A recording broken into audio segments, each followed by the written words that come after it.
So in this video I'll be installing the Wilwood 6-piston brake kit here.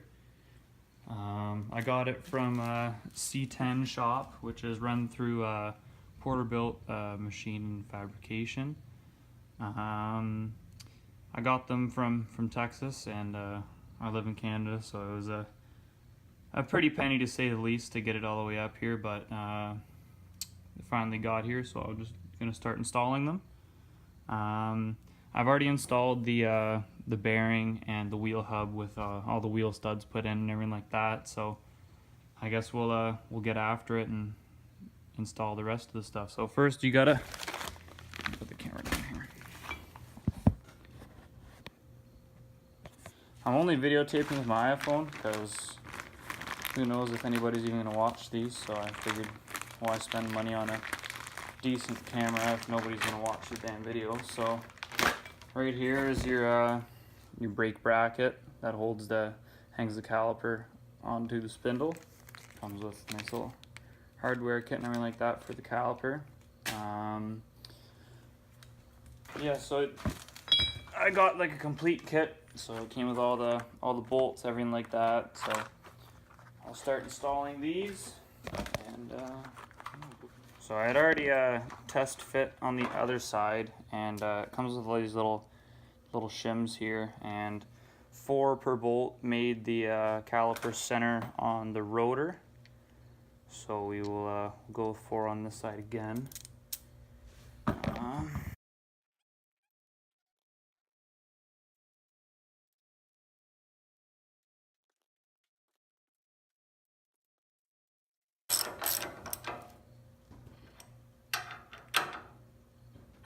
So I just snugged them up for now, but I'll torque them later. So this kit comes with a 2-piece 14-inch rotor. I put it together and safety wired it all together with Loctite, just like the instructions tells you to do. So we'll just throw her on here.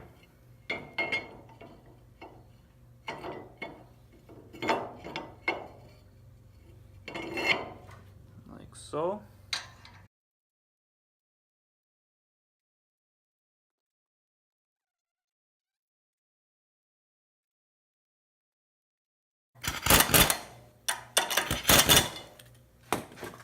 That so it sits nice and flush.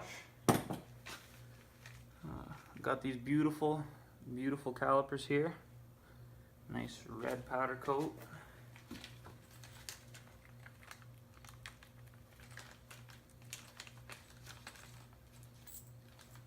Same thing, and I had already test fitted it on the other side, and turns out I only need 1 shim for the caliper for the disc or the pads to sit flush with the rotor. So put our shim on the back here. I had already installed the pads. I'll probably pop them out quickly just so we can slide it on a bit easier. Pop these things out here.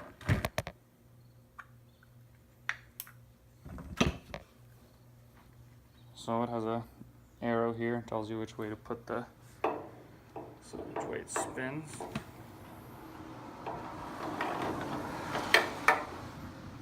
So go. Washer. Ratchet.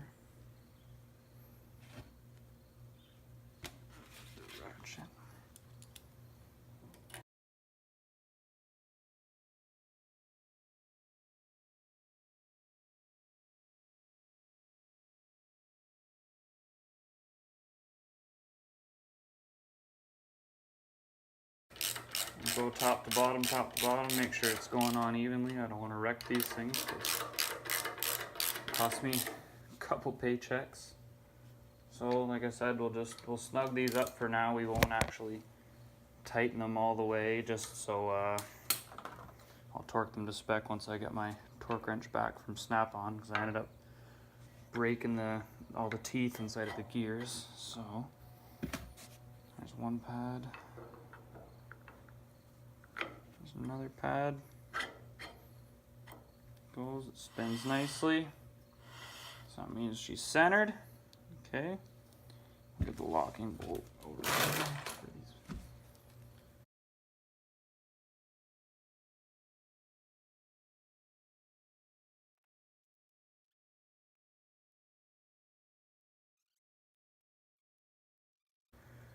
What else? That's pretty much it for this side. I mean, I don't have any brake lines or anything yet, so once I have my brake lines, I'll run them into the frame and stuff like that, but I guess that's it for now. I gotta bend that cotter pin still, but that's what it looks like. I'm definitely impressed with that. Hopefully they stop as good as they look. Alright, that's it. I'll do another video when I install the rear, but I've already got the one side pretty well done now, so that's it. Thanks for watching.